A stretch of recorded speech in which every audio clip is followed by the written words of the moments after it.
Everyone at Brookside High thought the Baxter twins were just the new quiet kids until they were backed into a corner and showed everyone what they'd never seen coming. The town of Cedar Valley hadn't started to feel like home. Not yet. Jalen and Malik Baxter stood in front of the tall brick building that was Brookside High School, shoulders squared, both wearing matching charcoal hoodies and the same unreadable expression. Their mother called it their guard face. They'd worn it a lot since they left Oakland. Their mom, Regina Baxter, had just taken a full-time nursing job at St. Mercy General Hospital, and the move came with it. New job, new town, new school.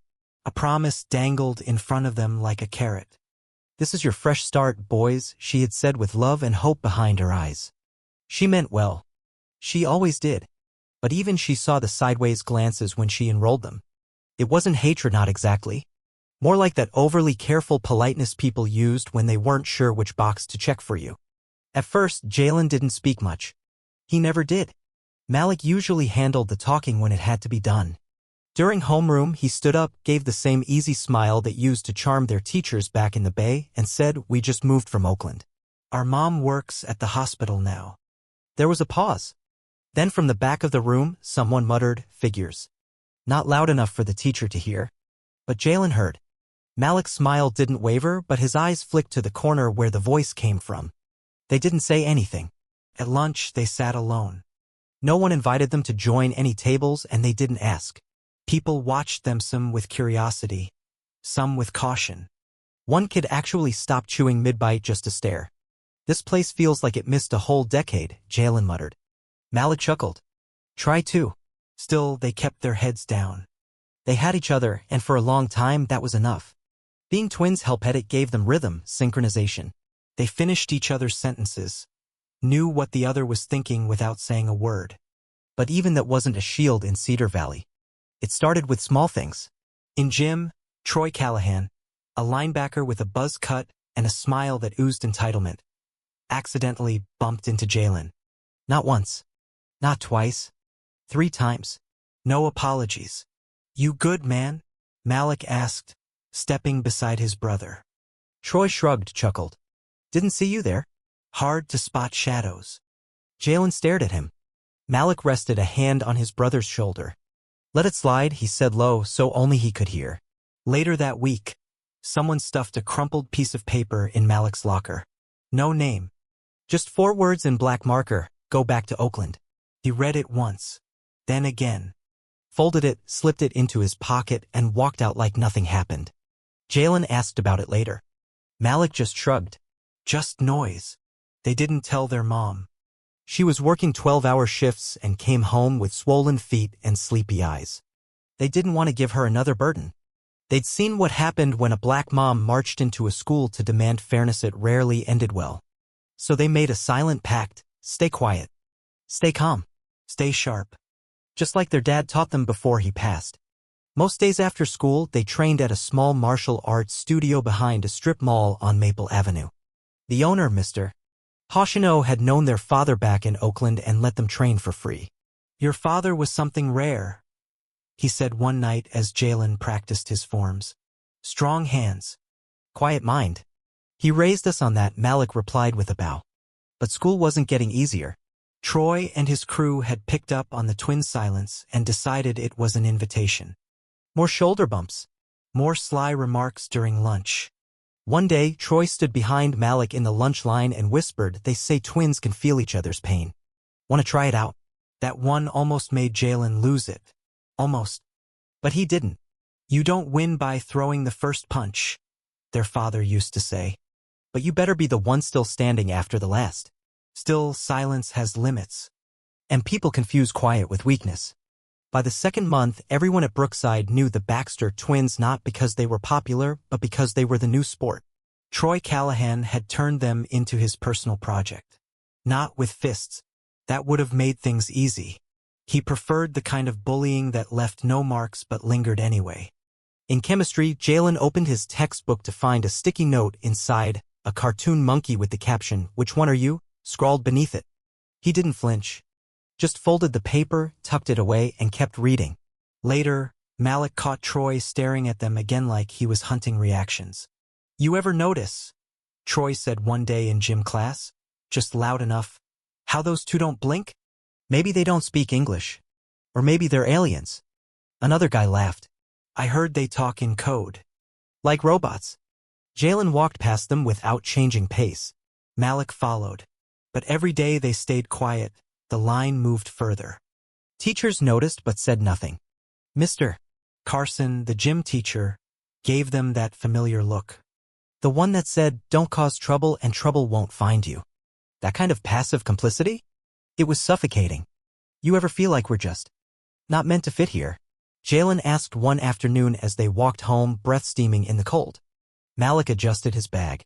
We weren't made to fit. We were made to take up space. People just don't like it when we do. Jalen nodded. Still feels like something's about to pop. It is, Malik replied, calm as always. In the locker room, one of Troy's friends knocked Malik's gym bag off the bench and muttered, Oops, didn't see it there. In the hallway, someone whispered the N-word just behind Jalen's back. Not new, but never welcome. In the cafeteria, a soda bottle flew across the room and exploded near their table. Troy's group burst into laughter. No one admitted it. No one got punished. The janitor mopped it up like it was just another Tuesday. That was the worst part, how normal it all felt to everyone else. The only place that made sense anymore was the studio. Mr. Hoshino gave them extra time after closing. You both carry a storm inside, he said one night. But you don't let it own you. That's control. That's strength. They weren't training to fight. They were training to not fight. Still, something in Malik started to shift. Less smiling. More guarded. One night, he barely touched dinner. You okay? Their mom asked. Yeah, Malik mumbled. Just tired. Regina studied them both. She didn't press. Just cleared the table with lips pressed tight. She knew more than she said. Every day at school felt like another test. A test of how much they could take before something cracked. One Friday, Troy brushed past Malik and whispered, You ever been jumped before? Not with threat. With curiosity. Like he was brainstorming a plan. That night, Malik didn't sleep. Jalen noticed. You good? Malik laced his sneakers. I'm getting real tired of being polite. But being tired isn't the same as being ready. And sooner or later, someone was going to break the truce. Monday morning, Jalen saw a crack. Not in a wall or a sidewalk. In his brother. Malik walked into school jaw clenched, fists balled tighter than usual. No jokes. No casual glances.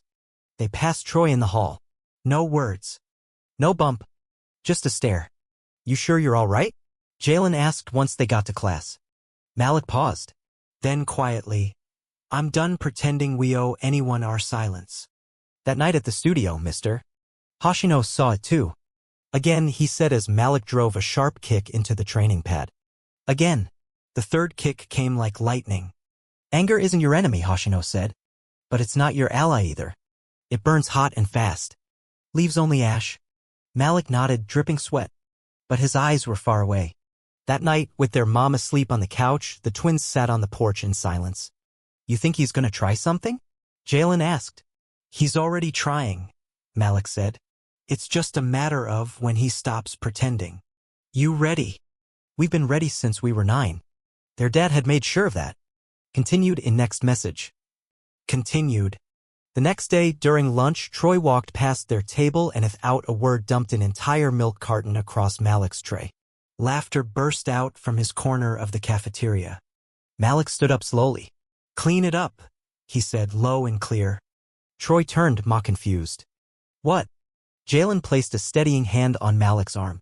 Don't, he murmured. I said clean it up, Malik repeated. Troy's friends stood. So did Jalen.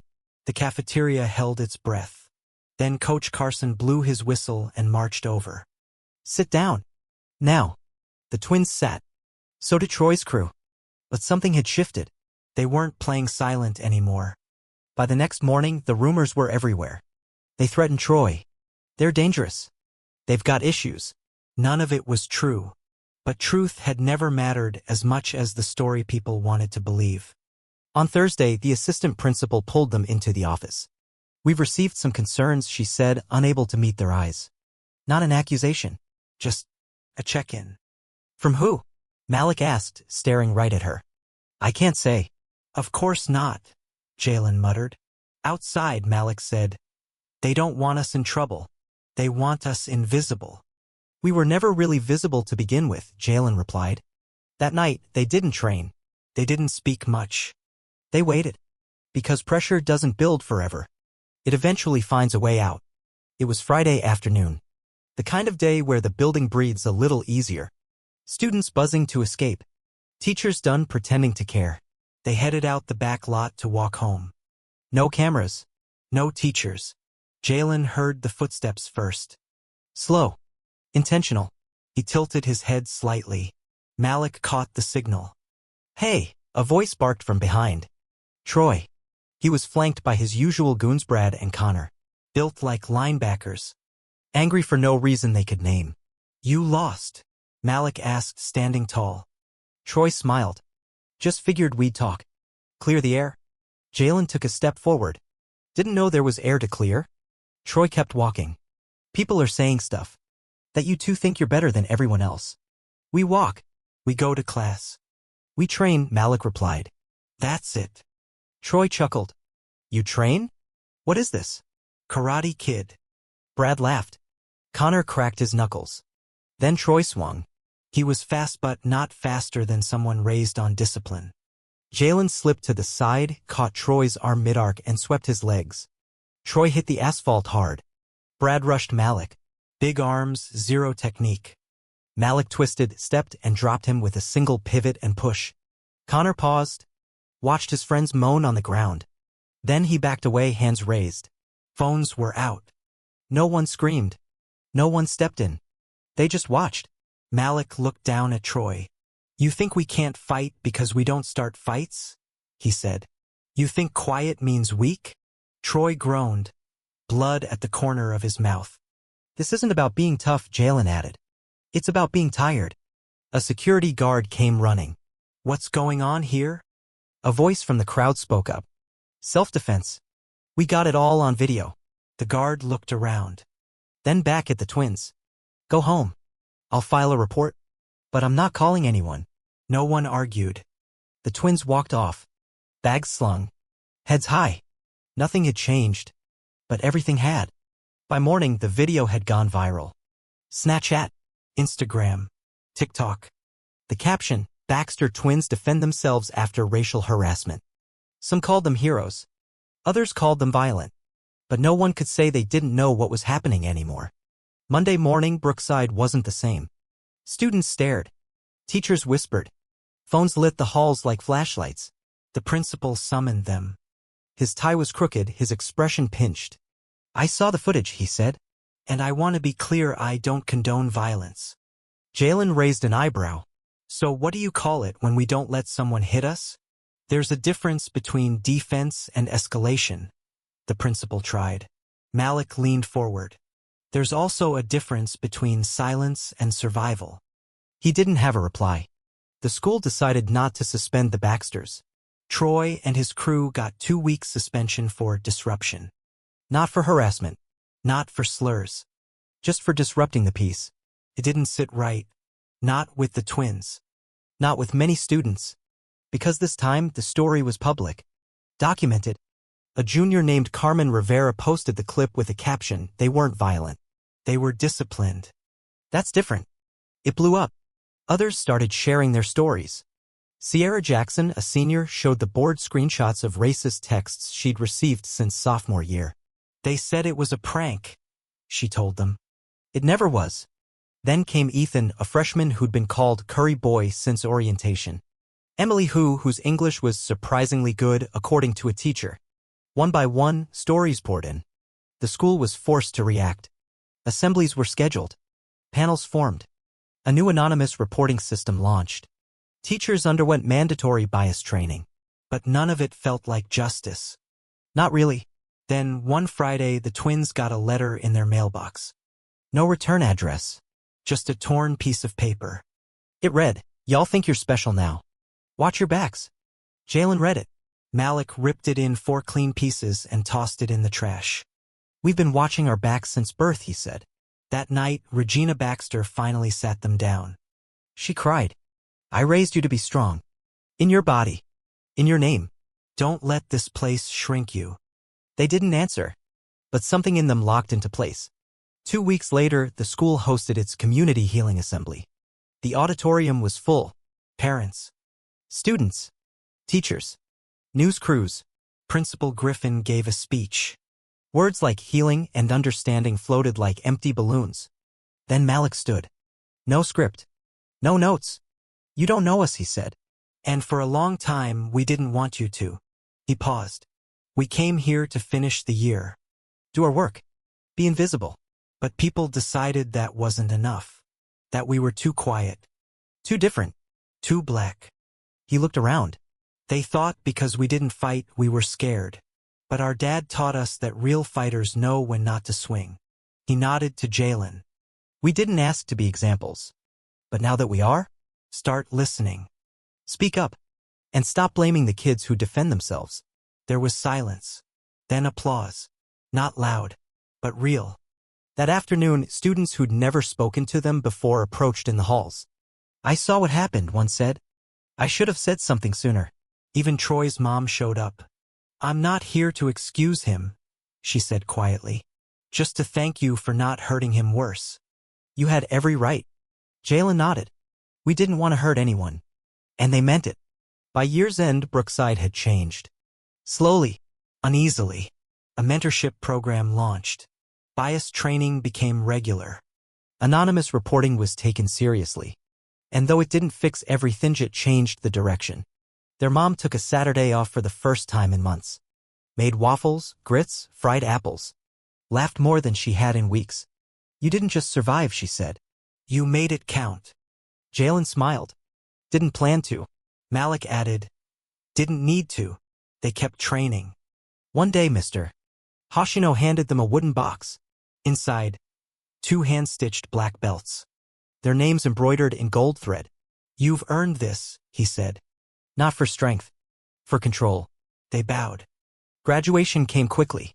Kids talked about prom, futures, plans. But Jalen and Malik weren't just walking across a stage. They were walking with legacy.